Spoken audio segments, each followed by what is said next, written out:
Hello everyone, this is Fantasy-esque and welcome back to Lakeburg Legacies. When we left off in the previous episode, we built a whole castle. Yes, this glorious, magnificent castle, which means we can finally work towards getting ourselves a royal family, and we also heard some nasty rumors among the common folk.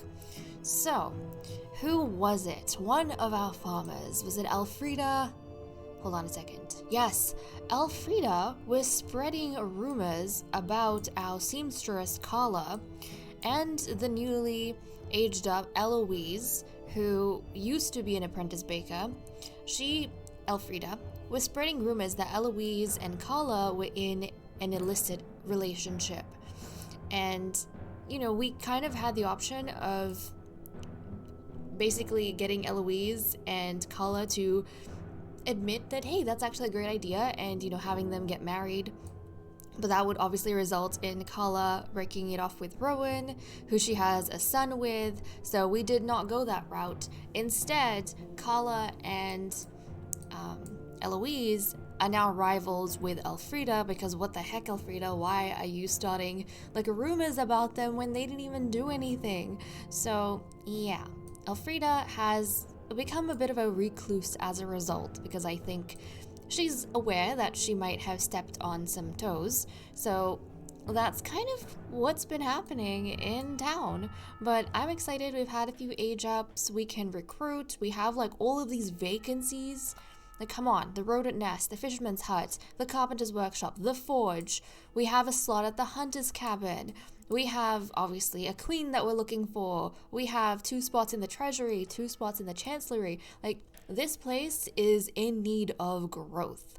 So I'm excited to get going and see what exactly we can get up to. First up, though, I want to go through some of the age ups we have had, because in the Ashdown family, Lucius is now 12 years old. So he has been growing up. Let's take a look at him. Hold on a second. So he is the son of Douglas. Okay, the son of Douglas the blacksmith, who recently passed away, and Theodora. He looks very much like his mother, but I think he had his father's eyes. Very, very nice looking guy, though. So he's devout and mean, okay? He's, I think, having a bit of a... he's struggling. He's exhausted. He feels dejected. Exhausted probably from... Let's see. He's an apprentice hunter, so he's probably exhausted from being an apprentice, and then, he is no doubt feeling dejected because his father just passed away. Maybe that doesn't give him leeway in work. He still is expected to kind of step up. So that's what we have for Lucius. And then his mother, very quickly after his father's death, remarried Lupe. So maybe that's another reason why Lucius feels dejected. He kind of doesn't like the fact that his mother moved on that quickly. I don't remember the relationship. I mean, he has a good relationship with Lupe, though. Wait, Lupe is his mentor? Hold on a second. He has a better relationship with his mentor than his mother. I don't remember the relationship he had with his father, honestly. I don't. But guys, imagine that. I didn't even think about that. But essentially, Lucius's father died, and then his mentor, married his mother. Damn.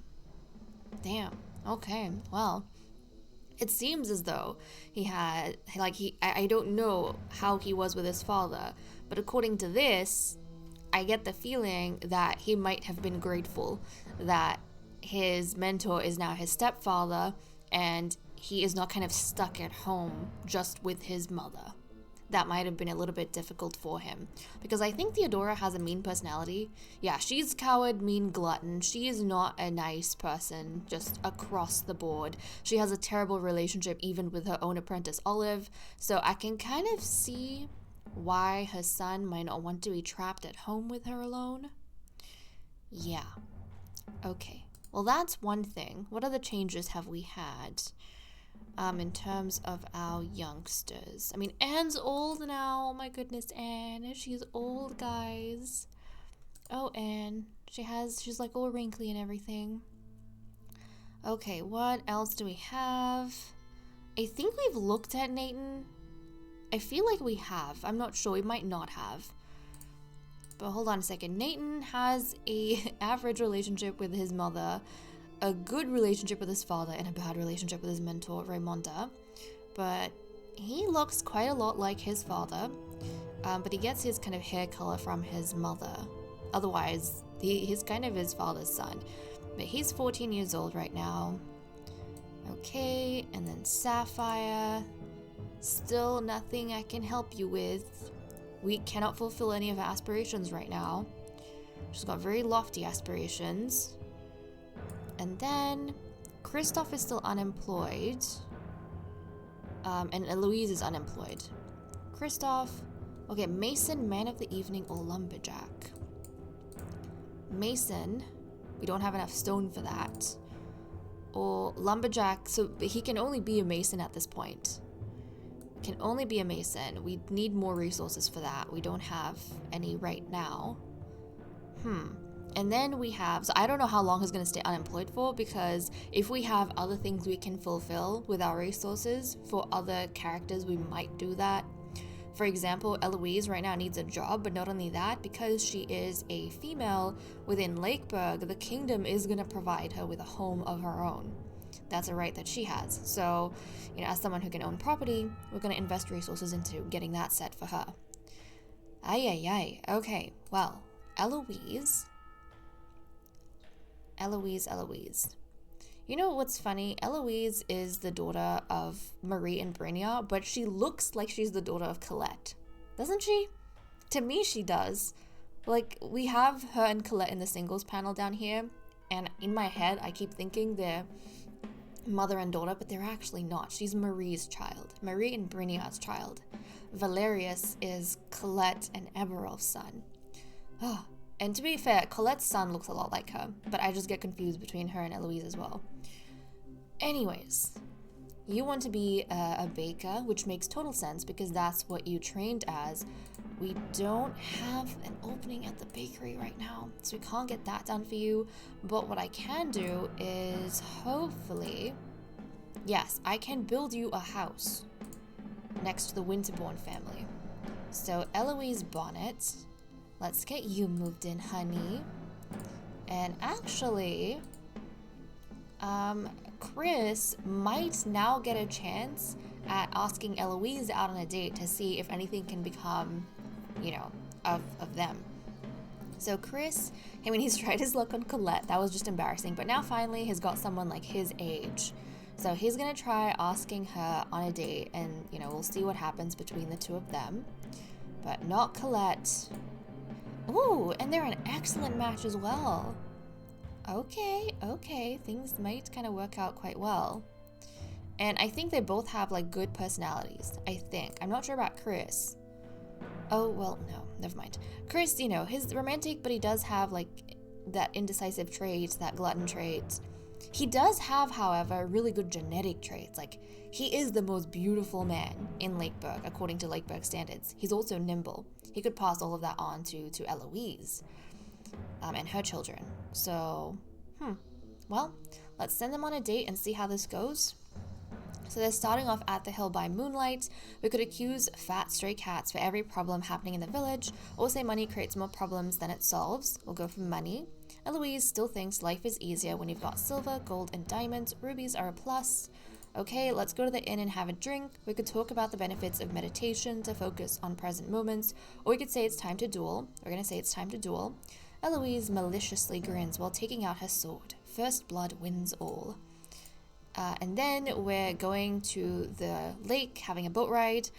Let's see. We could say it's better to be direct. Poetry is just a waste of time. What did I click on? Oh, yeah. And we could say I seek a dancing partner for Lakeburg's next ball. I think we're going to seek a dancing partner. Really, Eloise and her two left feet blatantly prefers avoiding this invitation.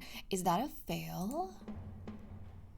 It's a match! Because they had excellent affinity, so even though we failed 2 dates, they had a high percentage of it succeeding. Okay, lucky Chris, he finally managed to get someone. And neither of them have ever had, I think, romantic experience with anyone. Chris has been on a date, it was a failed date, but they haven't had a romantic experience with anyone. So okay, they're going to be in a loveless marriage, but they have excellent affinity, so they should be able to turn this around. So Chris and Eloise, guys, are going to get married. And now Chris is no longer on the streets. Good on you, Chris. At least you can keep your household going with your job as a mason.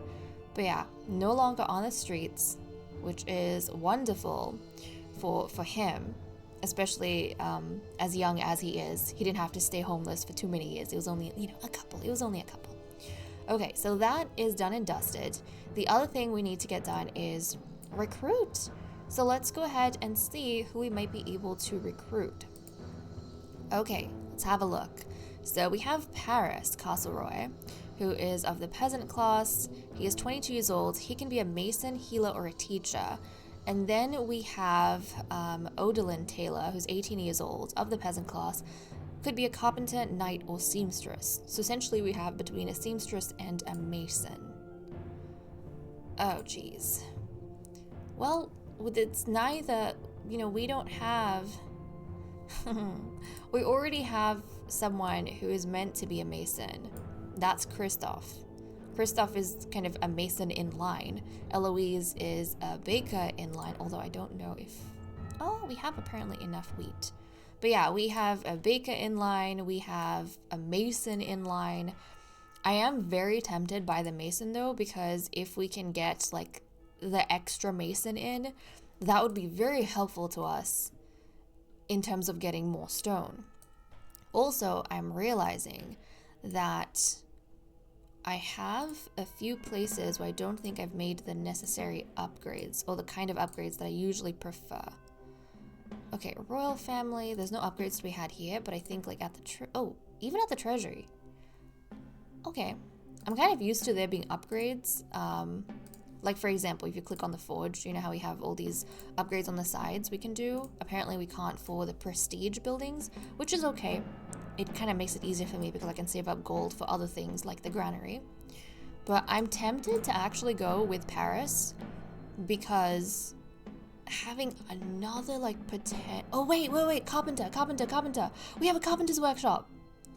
I completely overlooked that because I'm so used to not having a carpenter's workshop, but we have a carpenter's workshop, which means actually that Odalyn is the better choice right now because we can kind of fill that niche straight away. So okay, Odalyn Taylor, let's grab her, guys. I'm recruiting Odalyn. We're doing it. Okay, come here, Odalyn. I might change her name. Pauline Sybil. Sybil? Or, I don't know. Let's see. Margaret Taylor? You know what? We're gonna keep her name as Margaret Taylor. So, Margaret Taylor is obstinate, mean, and indecisive. Okay, she has a terrible personality, guys. The carpenter is really terrible, cranky person you don't really want to interact with. It's like on a, need to interact with basis. Okay, but her preferences, she likes painting, flowers, and the countryside. A very picturesque set of likes. And she dislikes feasting, poetry, and dueling. So anything that requires socialization, basically. But she's a strong lady. Okay, she is going to work in the carpenter's workshop. Let's get her in there. Excellent. So she can start producing us some of this furniture, which is great. And then let's see. We need to try and get her house as well, but we have to save up wood for that. Oh my goodness. Okay, what's been going on? So our faith has reached a point where the villagers might develop the grateful trait, which is nice to see. Obviously, Eloise and Chris are in a loveless marriage. Okay, and then our faith went down a little bit, so the villagers might be a bit amoral. But we are saving up some wood to build this house. We're also kind of keeping an eye on what's going on with everyone else. Okay, what's happening? Yes, I realize that we have no sovereign, so we are losing prestige every once in a while. And then the Morrow family doesn't have Morrows. Where's the Morrow family? Oh, so these are Nathan's parents. No, you guys, to be honest, if they want to have more kids, they can wait another 4 years. In another 4 years, Nathan will be a young adult. He will have moved out of home. If they still have it in them by that point, I mean, they can have a second child. But, focus on Nathan right now. Focus on Nathan. Okay, let's keep going. Hold on a second. It's just a bunch of couples having problems with their relationships. But we can build. We can build a new house. Okay, we'll do that. We'll pop Margaret in here. And then we can find Margaret a partner for herself that hopefully is going to fill in another niche. I also want to check up on the Bonnet family. Okay, Eloise bought Chris's favorite cheese at the market, and Eloise finds Chris exceedingly gorgeous today. Okay, so it seems as though things are going okay for them, and I can see their marriage getting better and better because they have a really good affinity. So it seems as though because Chris is like really, really beautiful, you know, Eloise has essentially snagged the most beautiful man in Lakeburg, that she's giving him a lot of attention, and she's trying to keep him really happy, buying him cheese that he likes, you know, just admiring how beautiful he looks, which I'm, you know, happy for her. Okay, so there's that. Let's go ahead. And someone's not happy. Eustace and Pepin. So Eustace, one of our farmers, and Pepin, one of our hunters, have met and they don't like each other. They had they made a bad impression on each other. So they're said to be potentially rivals in the future, which is not that great.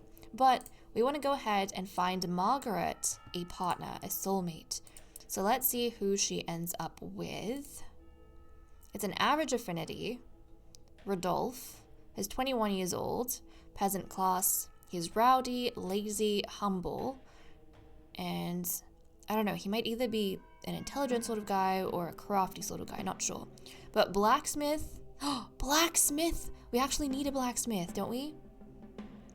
I think there's someone at the forge. Like, we don't have someone at the forge because our blacksmith just died, so this is going to be so useful. Please work out, please work out. Okay, let's take a look. We're going to start off at the lake with a boat ride. We could talk about good food or abolish the death penalty. We're going to try abolishing the death penalty. But then how are culprits supposed to be punished? Since he was a child, Rodolphe never missed a single public execution. Okay, we're going to go to the inn. We could ask Rodolphe for his opinion on divinatory pseudosciences or talk about the sufferings of war. We're going to talk about the sufferings of war.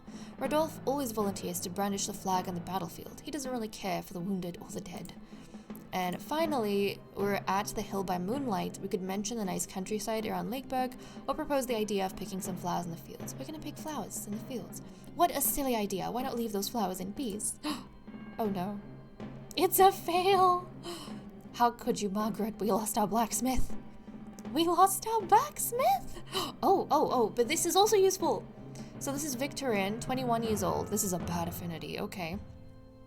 But he is boring, however he is also kind and aesthetic. He is strong. He's a strong sort of guy. They're going to have disagreements with feasting and countryside, but he likes meditation and muscles as well, and he dislikes fashion and cuddles. He can be a rat trainer, though. A rat trainer, miner, and treasurer. So he's literally, okay, forget about the miner, but you know, rat trainer and treasurer, we have vacancies there. So he can be useful in both ways. Oh, okay, let's see how this goes. We're going to start off at the inn. We can worry that books may corrupt the young. We'll talk about the latest clothing trends. We're going to go for the clothing trends.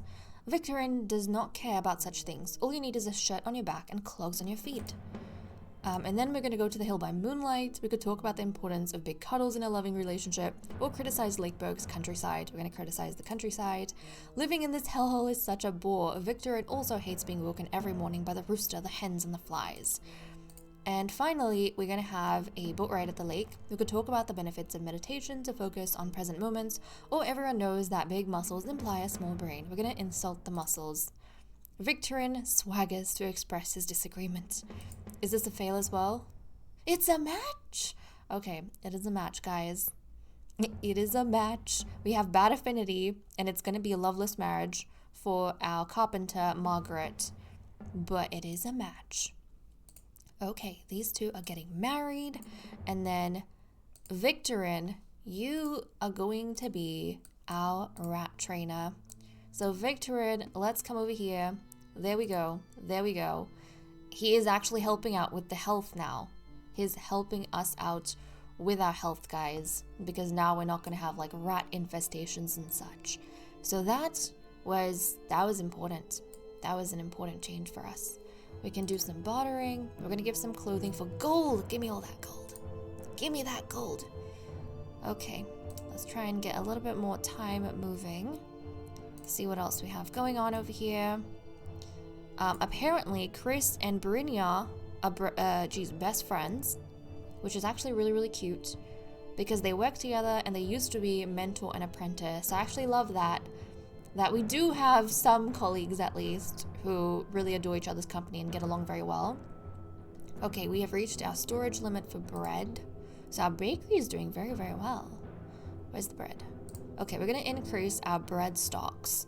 Yes, please. Increase our bread stocks. Okay, we've been saving up a bit more wood and resources. I'm thinking we'll wrap up over here. When we come back, I am going... Oh look, Sapphire has aged up. Oh my goodness, Bruce has aged up. Okay, we have, you know, people of Lakeburg who have been aging up. So we're gonna check in on that when we come back. I'm also gonna try and see if maybe we've saved up enough resources to open up some of the slots for unemployed sims, like maybe at the bakery, maybe at the mason's workshop. I'll have to see. But okay guys, with that said and done, I am going to leave off here. Thank you so much for watching. I hope you all enjoyed, and I will see you all next time. Bye bye.